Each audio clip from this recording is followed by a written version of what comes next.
Today's video comes straight from a member of our Facebook group, Real Rap with Reynolds Teacher Talk. If you're not a part of it, I'll put the link in the description below. I wanted to address this because it got a lot of traction in the group and I just thought it was something I could speak to. So I won't name this person, but this is what was said in the Facebook group. First year teacher here.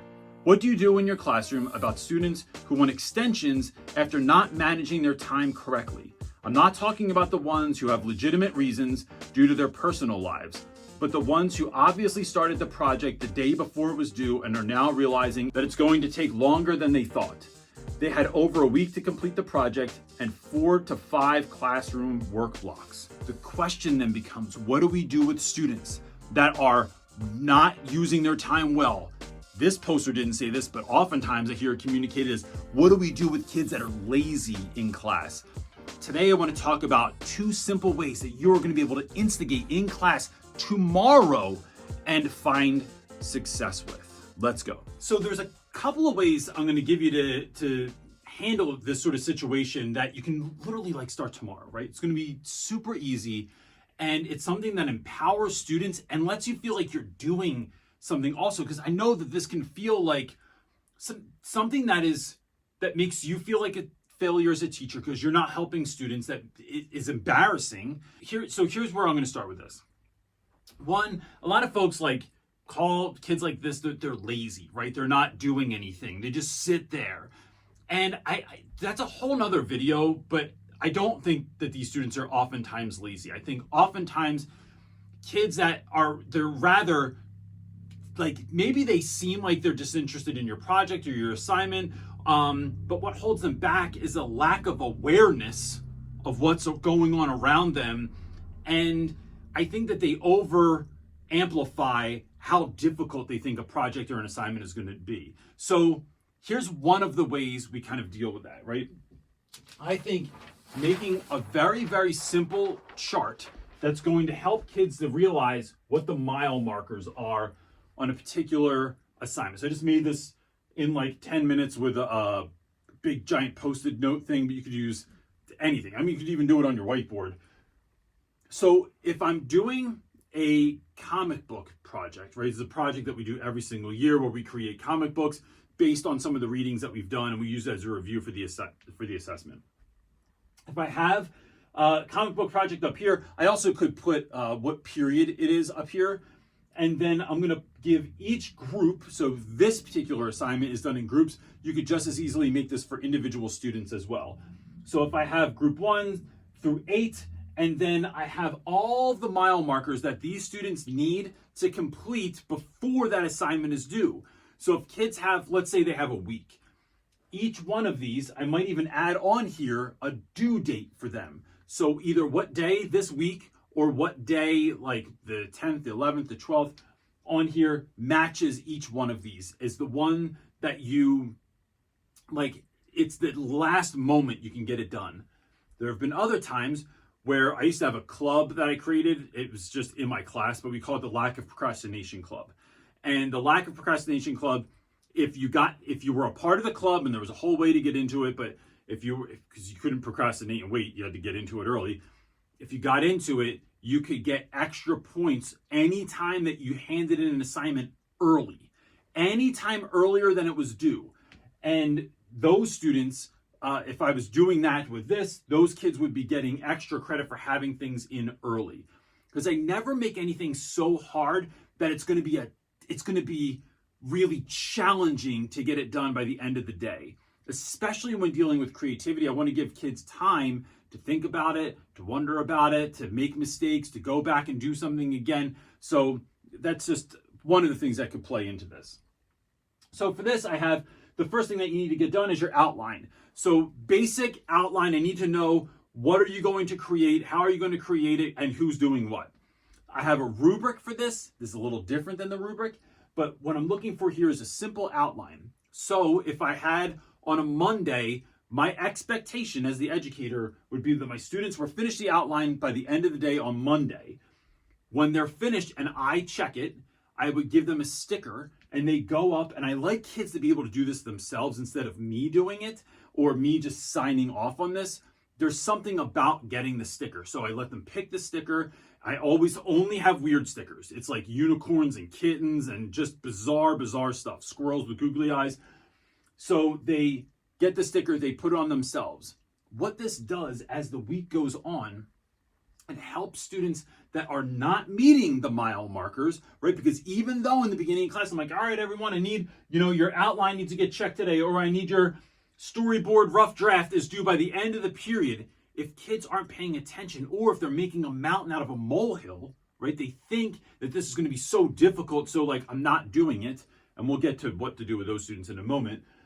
But it is helping kids to see that everybody else is moving along, that some kids are almost done, that some kids have done at least the first 3 spots, and your group is on square one. When you come in, I have kids check this, right? Like check, make sure that I'm right. I want to make sure that like I'm not missing you. I didn't forget to give you a sticker, something didn't fall off, whatever it is. So this keeps kids accountable because they can see where they are in the class. And this is no different than like a scoreboard. There is so much research that backs this sort of positive public affirmations of students. Like you're affirming kids out loud in class. There's a ton of research that backs this, that shows that this is a good idea, that shows that it is a good motivator for students. Now, you have to be careful with this though. Here's the only downside that I could ever find and that I've seen in my class is that if you don't keep it real with kids, if you tell kids are doing a good job and they're not doing that good of a job, then this has a tendency to turn kids into like, they just think like 8th place trophies are still wins. And we don't want that for our students, right? We want them to try the hardest that they can to see how good they can do, to see what level of success they can find. The other thing is sometimes kids become like narcissistic, but if you're keeping it real, narcissism works against you, right? Sometimes you think you're going to crush it and then you're not crushing it and then you're not doing so good. And so me keeping it real with kids is what I think keeps that balance there. So the other thing that I think works here is this sounds so silly, but I want to interrupt your video real quick to just remind you that in this holiday gift giving season, one of the things that we can give to educators that's going to help them is help. Several years ago, I wrote this book, Teach Your Class Off. It is filled with takeaways, with practical tips and tricks, with ways to sprinkle magic on your classroom. It is the book that I wish existed when I started teaching. It is filled with stories that I've never told, whether I'm speaking or on YouTube. And so right now it's on sale on Amazon. I'll leave a link in the description box below. You can check it out. If you or another teacher that you know of, look, you either want to give a gift to yourself, give a gift to someone else, Teach Your Class Off, available now on Amazon. Now back to your video. There are so many teachers that don't do this, and I know I certainly didn't do this for a long time. When you give an assignment and you have an outline due today, and there are so many kids in your class that don't know what you mean, that weren't listening, that missed a word, that needed to process it, that were talking to their friends, and I realized all that stuff is a pain in the butt, right? But to be honest with you, leaders are repeaters. So we got to say stuff again and again and again to make sure students understand it. And I'd rather repeat myself and have kids win than not say anything and then like kids aren't winning. That's my own personal judgment call there. What I think needs to be done is we need to be working with our students. And here's why. Some kids hear you say what to do on the outline. But if they watched you start the outline, if you did the first one with them, not for them, with them, I think one of my mentors talks about this idea that more is caught than taught. And what this means to me is that when we're sitting with kids, we're teaching them through doing, right? We're showing them what it looks like to do the work. We're walking them through the steps. Then you don't just start it and leave. You start it, and especially with those classes that struggle, with the kids that just won't stop talking, with the kids that are paying attention more to their friends or their phone or their computer or something else, you go over, you ask them to put the phone away, you close the computer, you tell them to stop talking. I need your attention for 30 seconds because I'm going to help you start this. Are you ready? I think of this as like a little kid on a bicycle and you're trying to get them started. I'm not going to run all around the neighborhood with a kid on a bicycle, right? That's ridiculous. But I can start them and let them go. I then tell students after I help them that I will be back. All right, listen, here's what you're going to do next. These are the next 1 to 3 steps, we'll say. I want you to get to just here. So I'm rigging the game to win, something I've talked about in a lot of other videos.